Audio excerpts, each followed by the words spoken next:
Welcome back, everybody. IGN Live from Gamescom, brought to you by Homefront: The Revolution. I'm Damon Hatfield. I'm joined by John Fuller, who is senior producer on the new Mad Max game. That's right.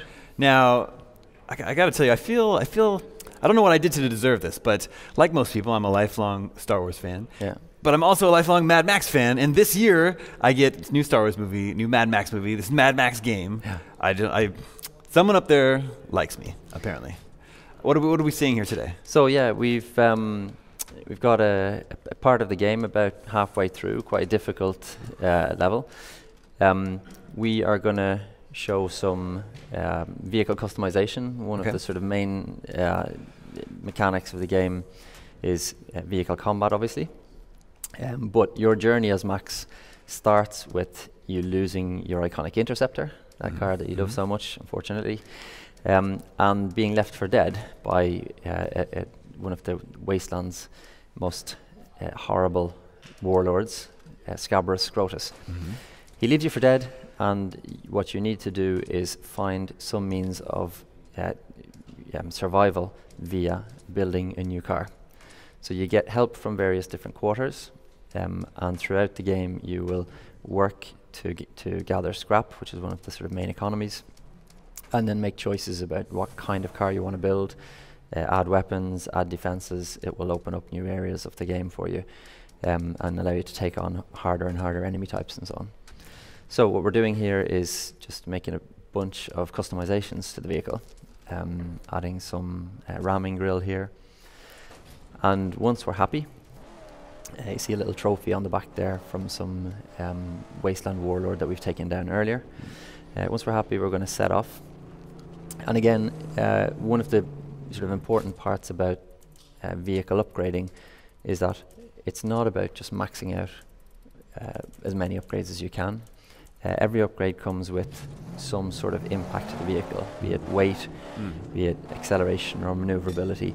So, and each sort of vehicle type that you build will have strengths and will have weaknesses. So they will determine how successful you can be in certain different types of scenarios. So you really have to tinker and tune and find out, well, what kind of combat style do I want? Do I want a nimble vehicle that can position itself well amongst these sort of larger epic convoy battles? Do I want a heavy set tank that can take on some of these, trucks full of boarders head on? And there is no vehicle, no sort of magnum opus that will be able to be, the perfect weapon in all of these scenarios. So we have a friend with us here? Yeah. Right along? This Wasteland, as with any true Mad Max experience, is full of quirky characters. This one is a guy called Chumbucket. He's a hunchback Blackfinger, which is a Wasteland mechanic. He is one of the guys that you meet early on, and he's dying to help you put together your vehicle, because his fanaticism towards vehicles is almost religious. He's a religious fervor, and he's drawn up these designs for the most awesome war machine that the Wasteland has ever seen, but he obviously needs Max to help fulfill that dream. So he, mechanics-wise, he actually helps by aiming and firing. Some of you saw Evan using the harpoon there to pull things off vehicles, and to you can pull drivers out of the front windscreen, or you can use the harpoon to pull down. I think we pulled down a scarecrow there, which is one of the sort of signs of Scabrous Scrotus' terror in the region. But he will also help use things like the harpoon launcher with a thunder stick. It's like an RPG. So he's quite a useful guy. In fact, once you got out of the car there, he will have hopped onto the bonnet and started fixing any damage that you've taken during the earlier encounter. Do you have to watch his, is he in danger of being killed? No, he's really part of the of the vehicle. Yeah. Gotcha. So what are we doing now? We're looking for scraps in here? Yeah, so I think that we've come to a Vantage Outpost, which is one of a number of places dotted around the Wasteland where you can get a better view of the world at large, and hopefully get some strategic information about how to take on the Wasteland. So yeah, this is a hot air balloon. Take it up, get a nice open world vista. And all of these locations depends on sort of who is in charge. Some of them are owned by Scrotus, and some of them, there are a couple of other factions that you might encounter there as well. So you see some of the key hotspots, key elements of the wasteland there. There are camps showing you some difficulty information. There's some snipers, some scarecrows. This is a certain sort of level of activity. There are a number of things that you won't be able to spot from a Vantage Outpost. Lots of random encounters, lots of looting and scavenging locations, places to explore that won't show up with that kind of helpful information. So it looks like there's going to be a lot to do out in the wasteland. And we really want you to explore. That's why we don't want to make it too sort of laid out and planned for you. The further afield you're prepared to go, and the more you're prepared to invest in exploring the world, the more you'll be able to decode, information and secrets and tidbits about how this region worked, what it was before the apocalypse, who lived here, what might have happened. Hopefully you can find clues to, long lost underground areas and well-preserved pre-apocalypse, locations and buildings and so on. So yeah, we really want to reward you for exploring and taking time to realize what the world is and in all of its character. Can you speak to the combat system? Is it do you have a light, strong attack? Yeah, so it's a brawler system. I think one of the key things for us is it should be an authentic Max experience. He's not a ninja, but he's definitely an experienced fighter. Very sort of keen survival instincts. So it's brutal. A lot of heavy finishers. He's very efficient. He knows he's not going to toy around or play with anyone. He knows that every encounter could be his last. There's a light attack, heavy attack. Obviously you saw some parry counter moves there. And then as you get further into the game, there'll be the chance to disarm enemies, to use weapons against them. Some places will be stocked with, for example, fuel cans that you can use as weapons, thunder sticks that you can use either as a ranged weapon or just jab them into someone's chest.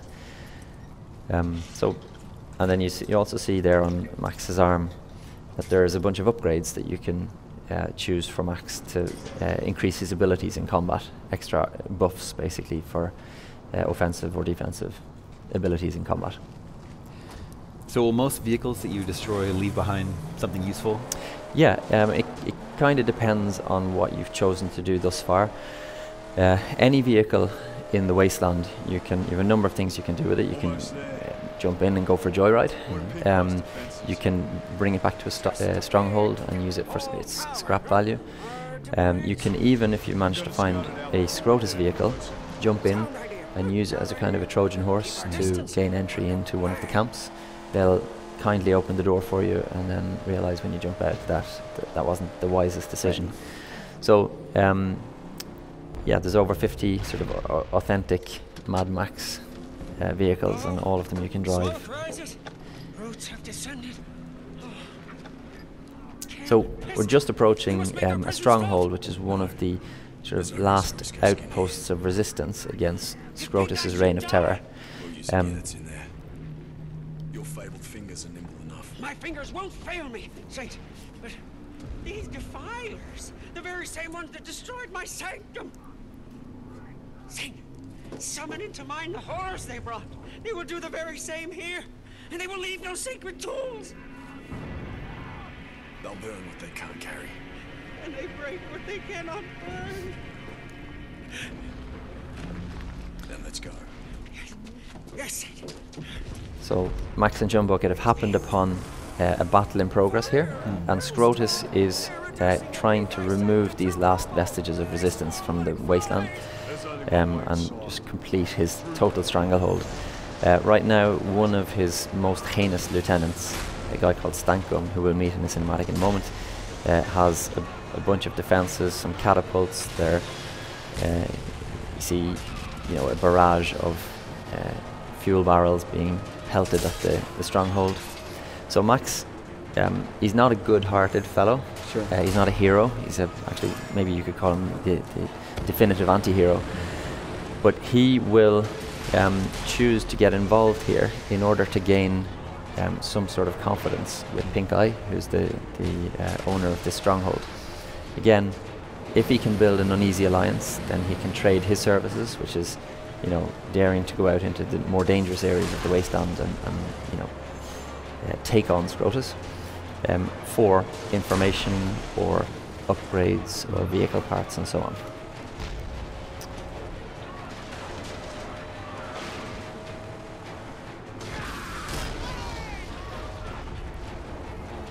So here we're just going to take down some of these enemies in a few different ways. That's the harpoon, which can be very versatile, both a tool and a weapon, used to peel things off the vehicle. You've also got your sort of basic vehicle combat attacks, side ram and boost. And then you can see a thunder stick being used there by Chumbucket. It's loaded into the harpoon launcher and just fired at nearby enemies.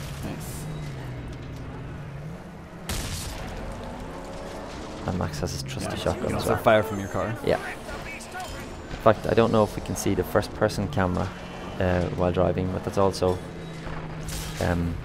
quite a cinematic and adrenaline-filled moment. Really close to the action. Yeah. Not as tactically powerful, because Yeah. you don't have the same sort of level of visibility to see people coming behind, but definitely pretty intense. I appreciate that the steering wheel's on the right side. Right. In Australia. Not everybody notices that. Yeah, what's it saying about catapults? Yeah, so it's basically giving you a hint as to how you can take these catapults down, destroy them. They're well defended by some armor, and you can use the harpoon to strip off the armor, expose the sort of tunnel that these fuel I cannons see. are being loaded into, and then take them out with either a thunder stick or the shotgun or the harpoon. Or even a sniper rifle, if that was your weapon of choice.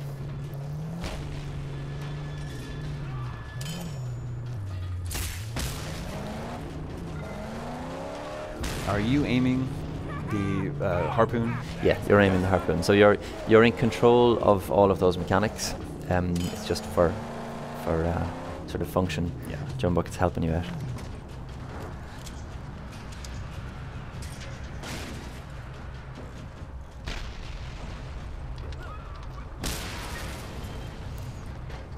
So you can see us using the thunder sticks there. Yeah.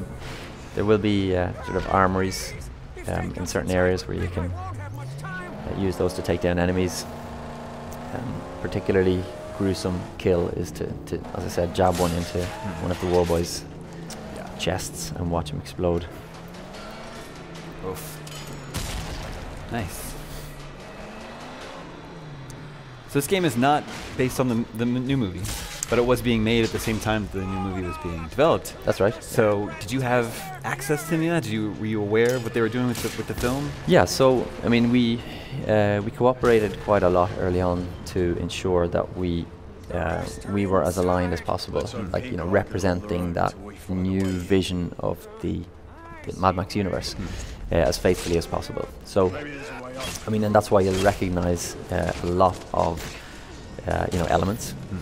But when it comes to the game, it's really an original story, an original set of characters, these stronghold leaders and Scrotus's lieutenants and some of the other quirky wasteland inhabitants, and also an original world handcrafted from the ground up.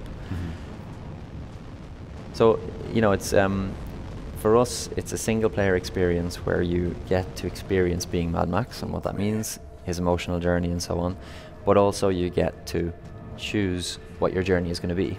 So you get to sculpt part of your own story. And you get to drive cool cars And blow shit up. Yeah. Yeah.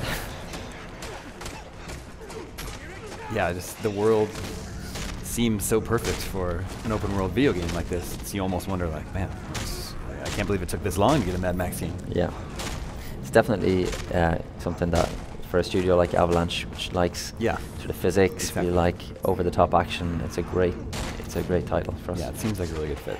So you'll see there up in the top right-hand corner that we managed to get into a thing called Fury mode. Basically, when you pull off well-timed parry counters or a good sequence of combos, the Fury meter will fill up, and once it gets full, you get a buff and a whole bunch of more brutal and visceral sort of finishing moves and combos is opened up for you. So now we're inside Pink Eye Stronghold, is that right? Yeah, we're inside the sort of outskirts of Pink Eye Stronghold, but it's still infested with lots of attacking Scrotus henchmen. I think I saw body parts flying there in that explosion. That's right. It's really nice. Oof. Max. That didn't go as planned.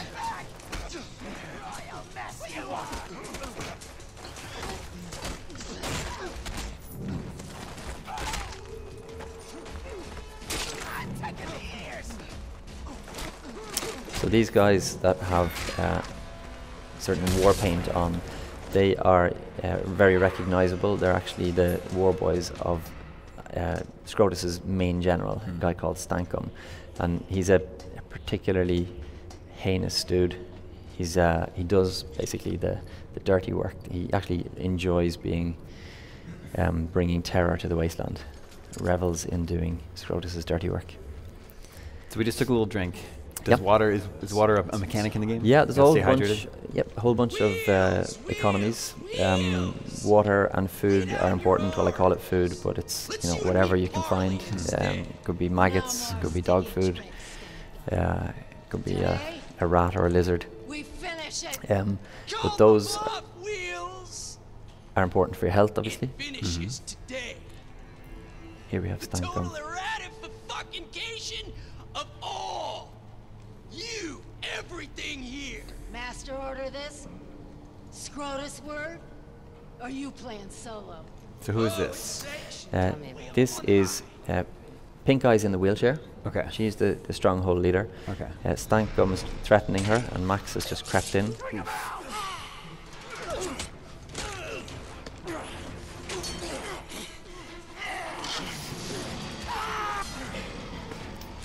All of these stronghold leaders are very, constantly on the alert for Scrotus finishing them off.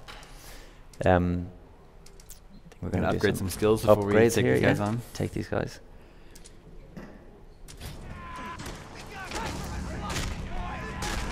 So mechanically, do we liberate a stronghold and then is it a friendly place for us? Most of them are not sort of captured. Most of them are, like I say, holding out. They're the last survivors of the wasteland. In fact, they sort of draw to them wandering wasteland civilians. Either you need to ally yourself with Scrotus, or you need to find one of these strongholds if you're wandering the wasteland. But if you forge an alliance with these leaders, they will be able to help you in certain ways. So, for example, if you're prepared to invest in a stronghold, you'll see that some of the people there who may start off as weak and sick start to thrive. They'll set up workbenches, they'll help you make parts for your vehicle and so on. Maybe set up a water source so that you can always get water when you go back to the stronghold.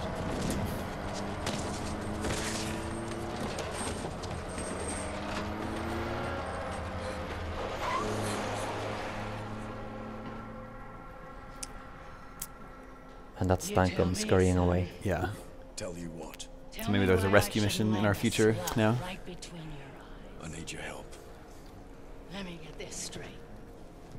You come here, stranger to my domain, and risk your life to help us. What about ammunition? Is it scarce? You gotta keep an eye on that. Yeah, like everything in the wasteland, you really have to look out for food. Water, ammunition is definitely one of those currencies. Scrap, as I said. I think we can do business.